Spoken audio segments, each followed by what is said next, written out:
If you have that nervy, tingly pain from thoracic outlet syndrome and have been consistent with all the stretches and exercises and still don't have any results, then pay attention. Because the real problem may not even be in the neck or the chest, but a hidden muscle deep in the shoulder. You see, as a TOS specialist who's had thousands of people with their nerve pain, I realized that this is a specific spot that a lot of therapists tend to ignore or just miss. So today, I'm not only showing you what that muscle is, but I'm also going to be showing you a very effective technique that's going to help you feel relief instantly. Now, before we actually get into the deeper muscle that can be creating your pain, we first have to understand why your previous treatments aren't working. Because here's the thing, right? When it comes to thoracic outlet syndrome, it is a very complex problem where you can have different types of tissues compressing on your nerves and blood vessels in different areas like the chest and the neck, which is usually the bigger problems for most people. But for other people, probably you,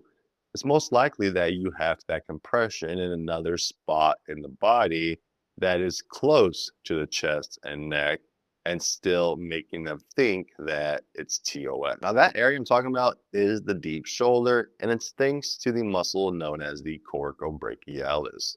This is a tiny muscle that not only attaches to the arm, but it also attaches to the coracoid process, meaning it shares the same attachment point as the pec minor. So when the pec minor gets tight, thanks to overuse, which is a very common problem for TOS, the coracobrachialis, its little neighbor, is most likely going to be getting tight as well, contributing to that pain. But because it's not in the thoracic region, people don't really include it with thoracic outlet syndrome. Oh, and by the way, if you want to figure out where your thoracic outlet syndrome is coming from, then go download my free test for TOS. Because inside, not only are you going to be able to figure out where your body is compressing the nerves and blood vessels, you're also going to be getting some quick tips on how to actually loosen that area so you can feel relief.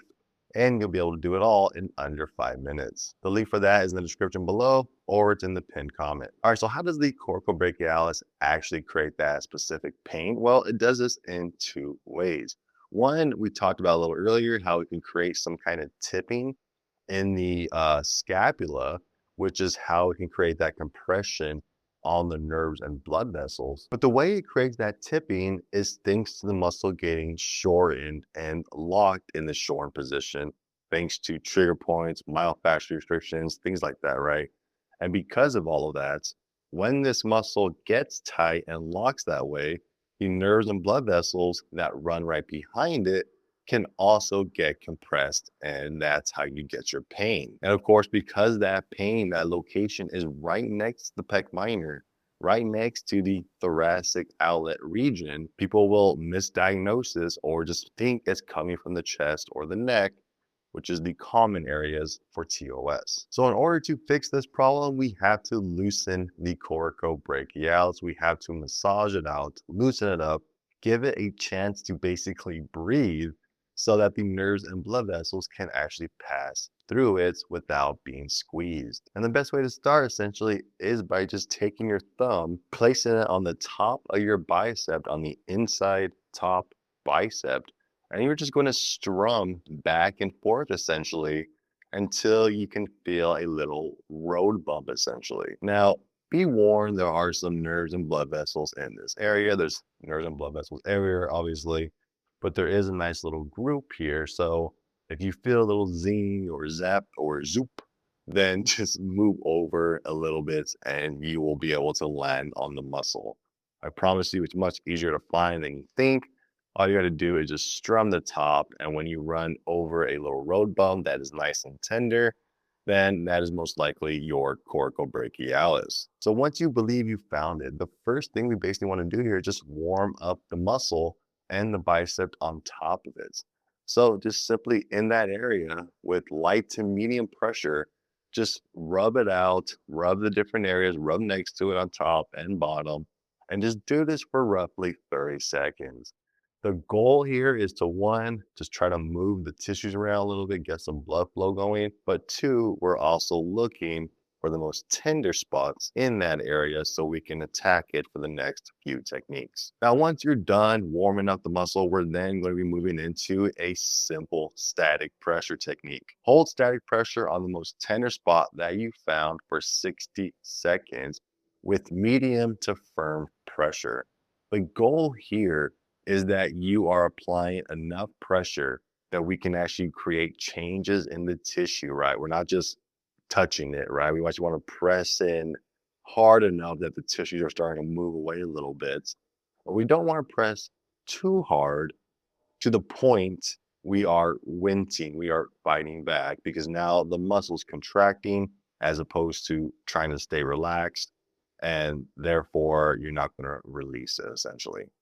So once again, static pressure, medium to firm pressure, good enough to change it, not enough to make you wince. Hold it there for 60 seconds on the most tender spots. From here, do micro movements. What we're doing here essentially is rubbing that spot out now, that one little area by going back and forth and side to side. My way of thinking about this is I'm essentially just pushing the tissues in one direction, pushing the tissues in another. And I'm doing this in every direction I can try to go. And I'm also looking and feeling for which direction feels the most stuck. And if I find a direction that feels stuck, especially one that sticks out more than the others, then that's the direction I want to try to rub out more than the rest of them during this 30 seconds. And once you're done with micro movements, we then move into a pin and stretch. Now, the pin and stretch's goal is to basically pin down that one tender spot and then try to stretch the muscle out, which is going to be by us going into extension or just basically bringing the arm straight back. So the way I like to do this is I just use my fingers. I press into that one tender spot with my arm in a flex position, in a forward position. And as I'm pressing now, I'm going to slowly bring my arm into extension, trying to hold that same position, which is going to be moving now, obviously, during the actual stretch. But the goal here is we're trying to hold that one tender spot, keep it pinned down as we stretch the muscle out, which is not only going to help loosen the muscle a little more, but also stretching the muscle itself and helping the fibers lengthen. For the technique, go ahead and do this one for another 30 seconds to a minute. After these massage techniques, you should feel some relief. You should at least feel a little looser in the shoulder. And that is essentially what we need to keep doing in order to loosen all the tissues so the nerves and blood vessels can pass freely. But in order to keep our muscles from contracting again, because they're going to do it, it's just part of our daily life, we have to now strengthen the muscles that oppose the coracobrachialis and fight off that tipping and pulling. And one of the best muscles to strengthen here is going to be the lower traps. And the reason why is because when the lower traps are contracted and tight, when they are strong, they are going to be able to help tip that scapula off of those nerves and blood vessels, resulting in less pain essentially. So in order to strengthen your lower traps, the best way to do this is basically going to be IYTs. Now we're just going to be doing the Ys specifically just because it's going to be easiest to explain. So with your arm at roughly 45 degrees and you laying on a bench, on an incline bench, what you're going to do essentially is just bring the arm up, hold it for a second, and then let it return back to its starting position. Pretty easy, right?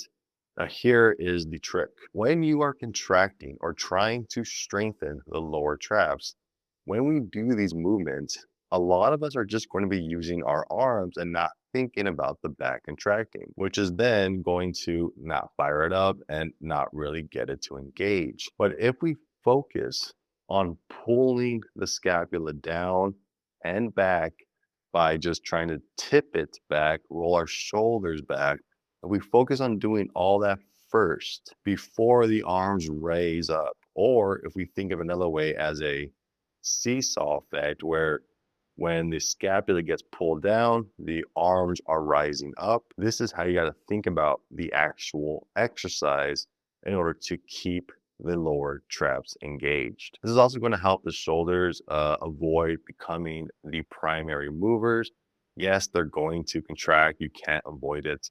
But the focus here is that we're pulling the scapula down and we're tipping it back. And by doing that motion, that scapula pulls the arm up, which is what raises the arm. This is how we are going to contract the lower traps. This is how you do it with a mind to muscle connection. Now, try this out a few times first, right? Do 10 to 12 reps with no weights.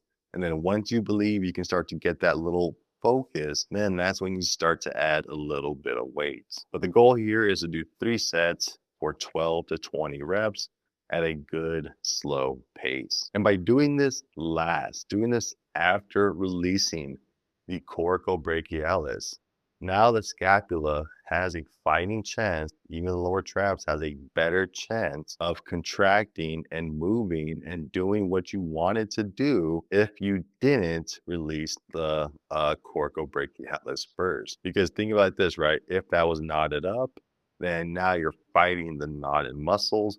But now that you loosen it up, it's much easier. Now, if you're still not sure where your thoracic outlet syndrome is coming from, then don't forget to check out my free test for TOS.